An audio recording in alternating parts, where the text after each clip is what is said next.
প্রেমের বিয়ে জায়েজ কিনা? বিয়ে তো জায়েজ আলহামদুলিল্লাহ, কিন্তু তথাকথিত প্রেম অর্থাৎ বিবাহ বহির্ভূত সম্পর্ক করে তারপরে যদি বিবাহ করে তাহলে সেক্ষেত্রে বিবাহটা জায়েজ হয়ে যাবে, কিন্তু আগে যে হারাম সম্পর্ক রেখেছে সেটার জন্য আল্লাহর কাছে ক্ষমা চেয়ে যদি ক্ষমা আদায় করতে পারে ভালো, আর না হলে বিবাহের জন্য পুরস্কার পাবে, এরপরে পুরস্কারটা ছিনাই নিয়ে আল্লাহ বলবে আসো এবার গুরুজ নাও। কারণ বিবাহের আগে যে সম্পর্ক করছিলা সেটা হালাল না হারাম? হারাম। বিবাহ করছো, সুন্নত আদায় করছো, ক্রেস্ট নাও, এরপরে ক্রেস্টটা বুঝে এবার আসো মুগুর নাও। কথা কি বুঝাইতে পারছি?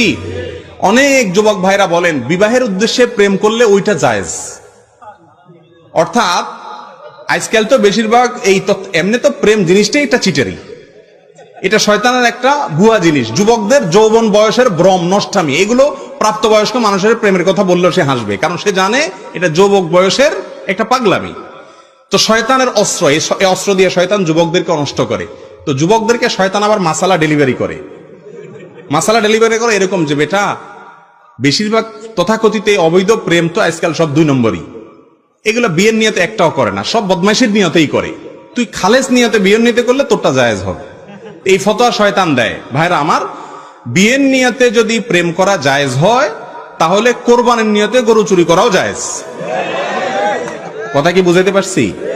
কোরবানির নিয়তে আরেকজনের গরু চুরি করে আনলে জায়েজ হবে? আপনার উদ্দেশ্য ভালো কিন্তু কাজটা খারাপ, সেটা কি ভালো না খারাপ? অতএব আপনার উদ্দেশ্য বিয়ে ভালো কিন্তু তথাকথিত প্রেম করতেছেন, কাজটা খারাপ। অতএব উদ্দেশ্য ভালো হয়ে গেলে খারাপ কাজ কি হবে না, ভালো হয়ে যাবে না। জি।